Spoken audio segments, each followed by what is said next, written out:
gente querida que sempre nos acompanha pelo nosso momento Lobo da Costa. Estamos novamente aqui para conversar com vocês sobre Lobo da Costa, nosso instituto, e também fazer uma ótima entrevista com a minha colega do IFSU, e professora e escritora, que é a Nara, né, Nara? Tudo bem contigo? Tudo bem, Ângela. Que bom, Nara. A primeira pergunta, assim, que eu vou fazer para a Nara, e que eu faço, e que vocês me acompanham, sabem, é: quem é a Nara? Bom, Ângela, eu, Nara Miller, sou uma apaixonada pelo bem-estar desde muito nova. Então, estudiosa de práticas integrativas desde os 17 anos. E eu fiz uma faculdade de engenharia química, que parece que não tem nada a ver com isso, mas, na verdade, a gente está sempre se relacionando com as pessoas. Sim. E eu notei, assim, que a parte mais difícil, mesmo indiferente da profissão, é interagir um com os outros. Por mais que você tenha o conhecimento, e hoje o conhecimento é bem fácil de acessar, nós temos internet farta, nós temos informações a cada segundo, né, atualizadas. É mesmo. E uma abundância de informação, interagir com as pessoas, fazer relacionamentos saudáveis, ter relação saudável consigo mesmo, com as coisas que já aconteceram, com as coisas que estão por acontecer. Tudo isso é uma rotina diária. Então, não importa a profissão.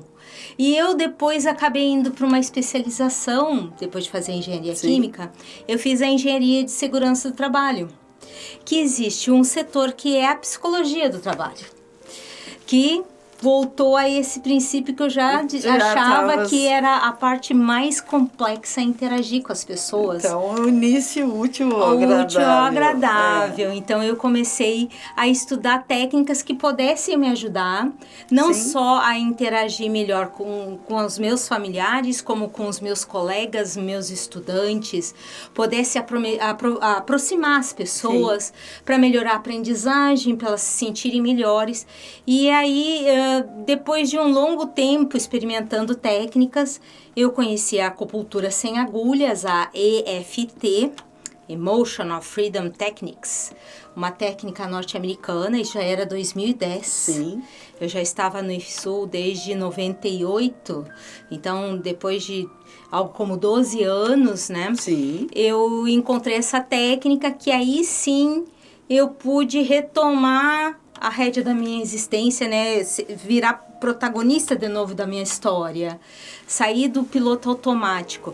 E as pessoas começaram a gostar, começaram a se interessar, fiz um grupo na minha garagem, as vizinhas começaram a participar, depois eu criei um blog para levar o conteúdo mais longe, mais adiante, né? E foi em agosto de 2010 que eu criei o blog Viva o que Você É, que ele é um blog onde eu passo essas informações de autogestão das emoções, autoconhecimento, desde 2010. Então, esse ano é o ano dos 15 anos. vai entrar em debut. Vai debutar esse ano, né?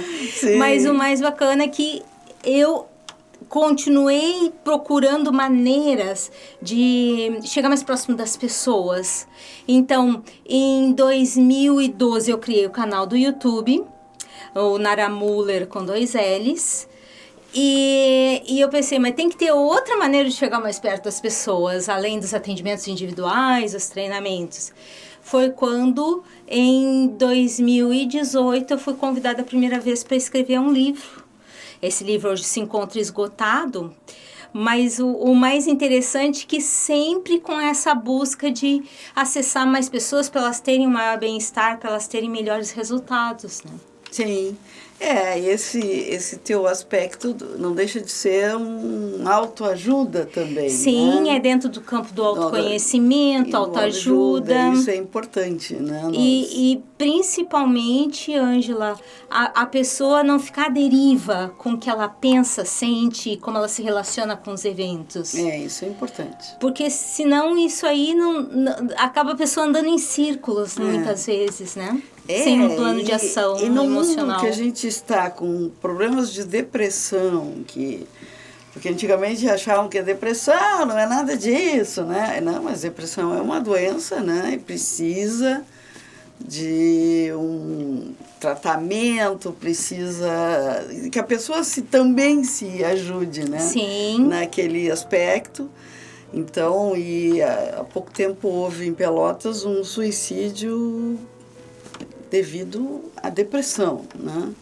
Uma pessoa que estava bem na sua vida, parece que para os que estão de fora parece que estava tudo maravilhoso e tal, mas por sofrer de depressão acabou se suicidando. Isso aí é muito complicado. E então, aí a pessoa acaba caindo nas estatísticas, né?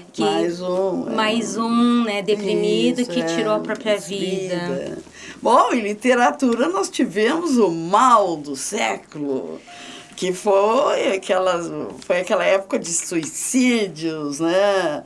Problemas amorosos, entravam em depressão e se matavam, né? O nosso, aquele alemão, Goethe, né? Goethe fez um livro muito legal chamado Werther, né?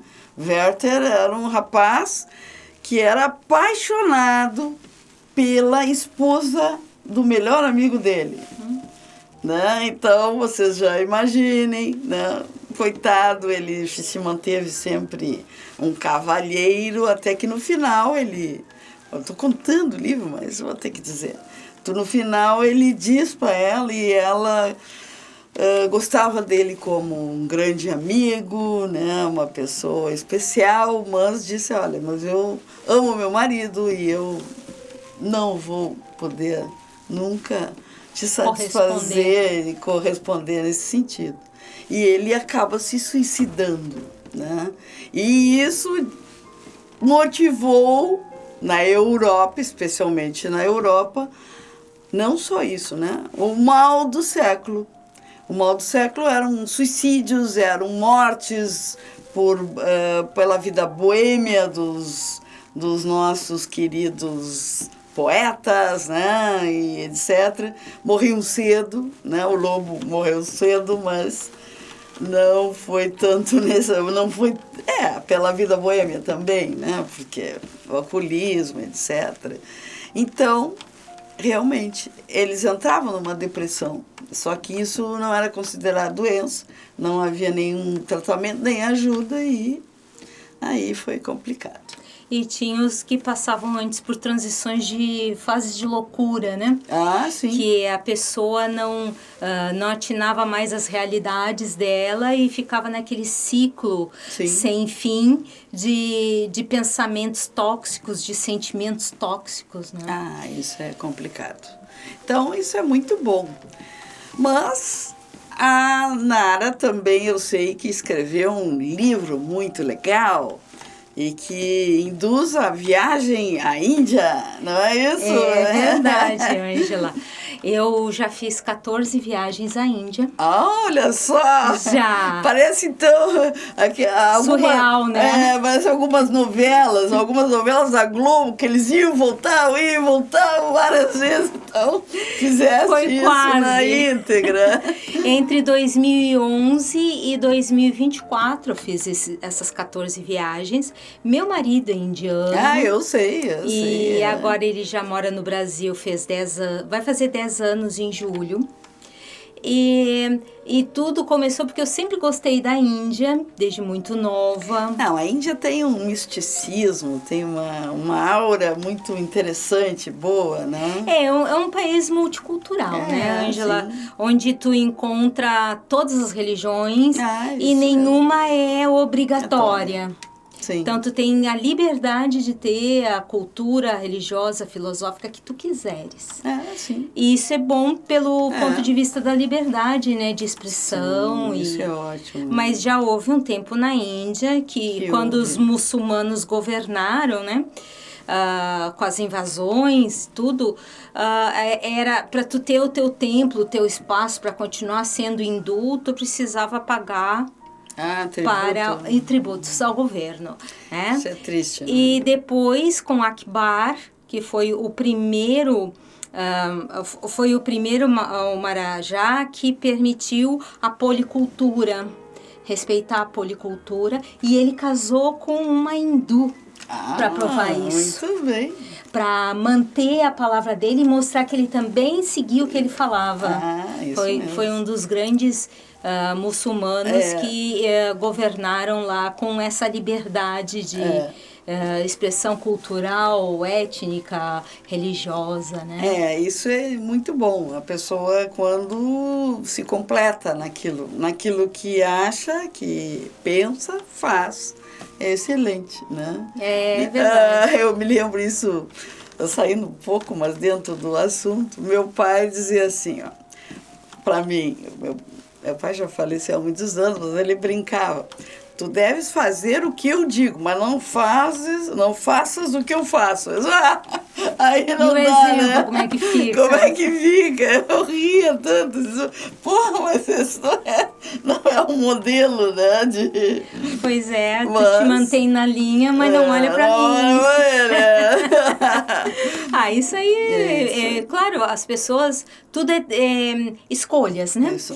Então, assim, a minha primeira viagem à Índia, ela foi em 2011, já com o propósito de conhecer quem é hoje meu atual marido. Mas eu já tinha uma vontade muito antiga de conhecer a Índia, por causa da questão da cultura, porque eu sou uma pessoa que acredita em reencarnação há muitos anos, e lá eles têm essa cultura disseminada no país também. E aí, quando chegou 2011, fiz todos os documentos necessários, eu não tinha passaporte, eu não tinha vacina de febre amarela, fiz tudo voando lá, e consegui ir a primeira vez, em 2011, mas eu nunca tinha pensado, Ângela, em fazer os registros das viagens.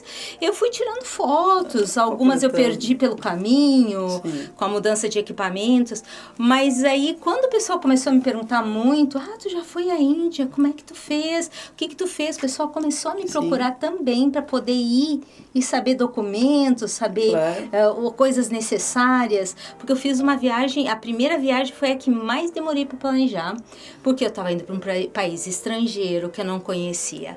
Só conhecia o inglês, mas eu não conhecia o idioma nativo, eu não conhecia nenhuma pessoa lá, a não ser quem hoje é meu marido. Sim. E aí, o que eu fiz? Eu me preparei super, assim, várias formas de ter dinheiro lá, né? Mesmo com a diversidade cultural, mesmo com a diferença de país. Sim. E eu fui sozinha para lá. Que é outra coisa que até hoje bastante, me chamam de corajosa. Né? Me chamam de corajosa. Quando eu comecei a registrar as informações do livro, para criar o livro, eu pensei assim, botar só as informações de viagem eu acho muito pouco. Eu vou botar o que eu aprendi com cada um dos episódios. É ótimo.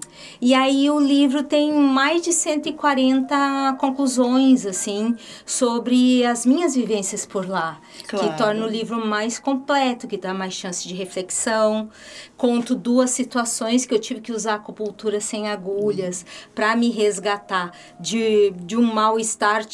Me deu tipo uma síndrome do pânico, nós subindo umas curvas muito acentuadas, onde vinha carro de tudo que é lado, animais selvagens como macaco, vaca, porco, isso acontece, de né? tudo que é lado, e começou assim a me dar uma coisa, parecia que meu coração estava saindo pela boca, e o meu marido e o motorista com uma cara de tudo normal, né? E eu pensei, é alguma coisa comigo. Sim. E aí, quando nós chegamos lá em cima, eu com falta de ar, porque nós estávamos a mais de 2.000 metros de altura. É diferente, né? E eu pensei assim, tem que ter alguma coisa comigo, não é só essa falta de ar, tem mais coisa, não ia me sentir tão mal só com isso. E aí veio na minha mente assim, olha, tu teve um acidente quando tu tinha 16 anos, que tu sentiu muita culpa desse acidente. E eu pensei comigo, então é isso.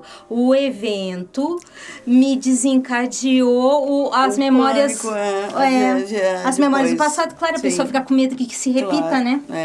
E aí dá essa sensação da síndrome do pânico, que é um medo de uma coisa que não sabe exatamente o que é, mas é importante identificar. Algo que desencadeia. Exato. Né? Isso é aí na viagem eu usei para técnica.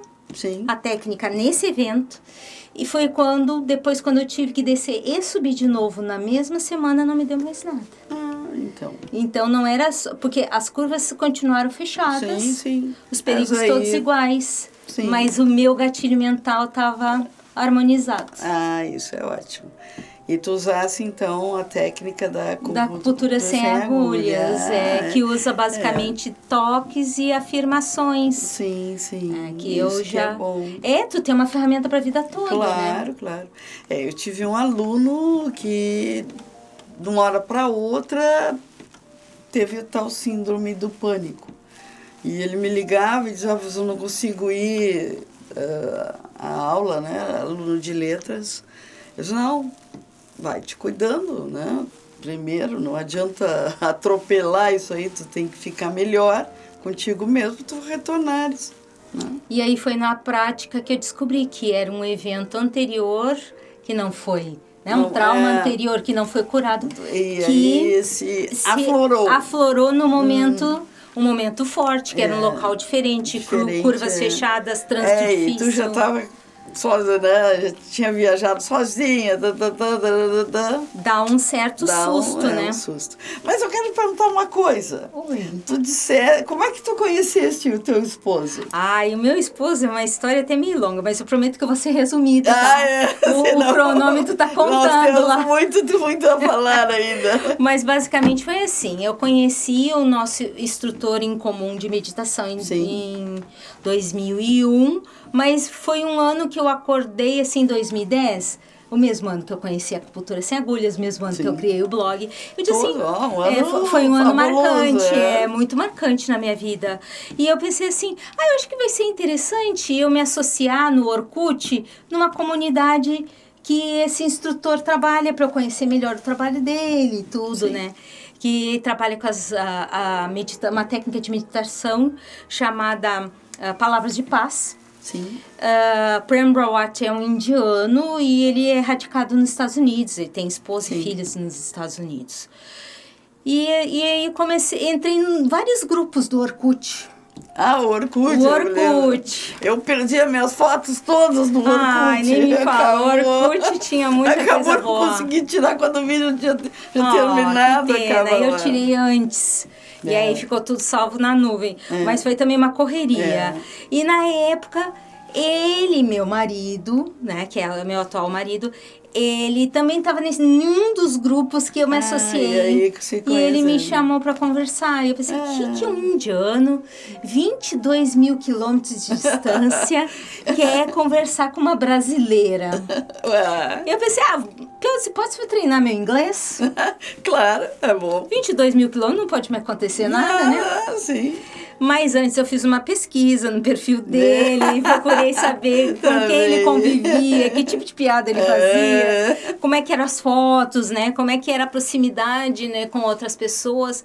E vi que era uma pessoa que parecia ser saudável, que tinha fotos da família, tinha fotos do trabalho, coisa assim, tudo muito saudável, né? Então, ótimo. Vamos conversar, então. Aí começamos a conversar, dezembro de 2010. Quando foi janeiro de 2011, eu já estava de passaporte pronto. Para conhecê-lo. Pessoalmente, fisicamente, né?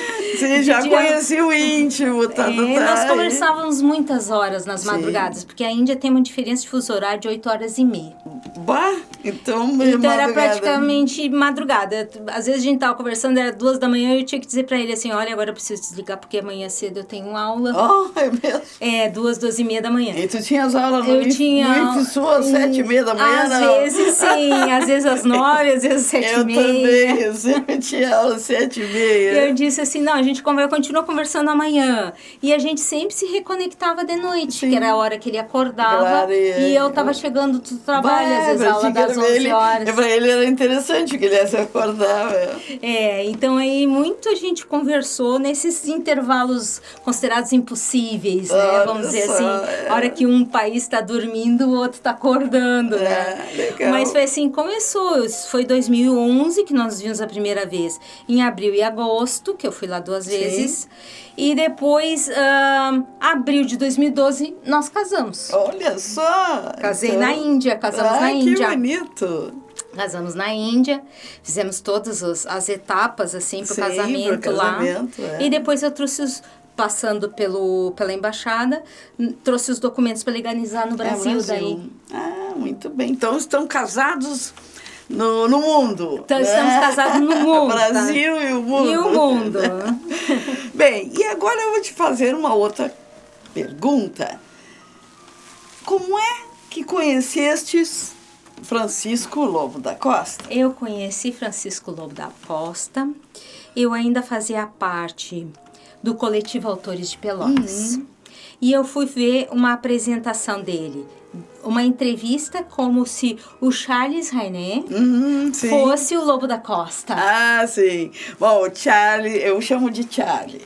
Porque ele sabe, pode ser Charlie e tal, mas eu chamo Charlie. O Charlie é sempre o nosso Francisco Lobo da Costa, há 9 anos, porque o nosso instituto completa esse ano seu 9º aniversário, e o Charlie, desde o início, eu bolei assim, não, a gente não pode fazer um jantar de aniversário e o Francisco Lobo da Costa não se materializar nesse jantar, tem que haver. Aí o Charlie estava lá conosco, do teatro, és tu, Charlie, tu vais fazer o Francisco. E ele, então e foi. Experimentou e todo, ficou né? ótimo, Ficou bem bonito, assim, a apresentação foi muito boa. Era uma noite muito fria lá no IFSU, na sala dos servidores. E eu fui assistir, achei, que legal. E depois começaram a ter os saraus. Sim. Que aconteciam na própria sala dos servidores ali. Eram os nossos saraus. Uma vez por mês que acontecia lá. Isso. E continua, mas não lá agora mais. Sim. Né? Nós voltamos. O nosso instituto foi criado no Clube Cachiral, né? No dia 7 de julho de 2016. Ficamos no Clube Cachiral e depois fomos para o IFSU. Meu coração bate forte no IFSU, porque eu sou prata da casa. Né? Fiquei no IFSU e continuo lá. Né? O Carlos Correia, um abraço, Carlos, ele já esteve aqui na nossa entrevista e agora como reitor, né? Parabéns, foi uma vitória merecida. E o IFSU sempre eu gosto e vou gostar sempre, então nós fomos para o IFSU, fizemos uma temporada lá e aí houve uma greve que foi complicada. E depois teve o período da enchente. E a gente, então, nós retornamos para o Clube Cachiral. Aí ficamos lá no Cachiral e agora, vocês já sabem, nós estamos no Instituto São Benedito porque o Clube Cachiral está terminando a sua reforma do telhado frontal da frente. E me diz alguma coisa, já soube então que tu conhecesse o nosso instituto lá dentro do IFSU, muito bem, e conheceste o nosso Francisco Lobo da Costa também lá dentro com as nossas apresentações, ótimo. E a Nara já fez até um poema, né, pro Lobo da Costa. Já. Botei o Lobo da Costa no divã. Isso mesmo. Ela já fez um poema bem legal, né, bem especial. E agora, para encerrarmos a nossa entrevista, nós vamos ouvir a nossa querida Nara lendo, interpretando um poema também. Olá, eu sou Nara Miller, mais uma vez aqui. Eu vou ler um poema que eu criei para comentar sobre um poema do próprio Lobo da Costa que eu li, o poema Vingança. Esse foi um poema que me deixou até meio chocada, por causa que, primeiro, como uma pessoa vai viver a vida inteira na vingança, né? E esquecer de viver outras coisas. E aí, como eu trabalho com acupuntura sem agulhas, eu decidi fazer um papo cabeça com o Lobo da Costa. E nessa hora eu criei este poema que eu vou ler para vocês agora. Lobo da Costa no divã. Me diz aí, ainda na vingança ou já partiu para a bem-aventurança? Vivendo no passado de ser trocado ou nas potencialidades de ser amado? Se ainda vive no rancor, que tal olhar o mundo com amor? Sei que parece complicado, mas o amor pode estar esperando no seu lado. E você pode estar ainda apegado a um passado frustrado. Não é a única pessoa que existe. E se a ideia causa dor quando persiste, é hora de soltar o que lhe aflige. Amar pode ser bom. Viver desapegado é um dom. Quem ama protege. E no amor vive sem ser herege. E se trair? E se ferir? E se sucumbir? Mais uma lição a seguir, pois quem ama a si mesmo, pela vida nunca está só a existir. Então foi esse o poema, né? O meu papo com o Lobo da Costa. A gente sabe que ele já não está aqui mais há muitos anos, mas mexeu comigo a ler um poema, foi estimulado pela própria Ângela. E foi muito interessante, assim, que me deu aquela vontade de conversar com ele, me deu aquele interesse em mostrar uma outra realidade para ele, mesmo ele não estando mais fisicamente aqui entre nós. Então, gostaram do poema da Nara Miller? Eu adorei, eu já tinha ouvido lá no sarau, e você também deve ir no nosso sarau, que é um por mês. Lá, por enquanto, estamos no Instituto São Benedito, mas vamos voltar para o Clube Cacheral. E aí eu aviso por aqui. Obrigada pela nossa audiência, obrigada por estarem conosco nesse diálogo. Um grande beijo e fiquem com Deus e até o próximo episódio.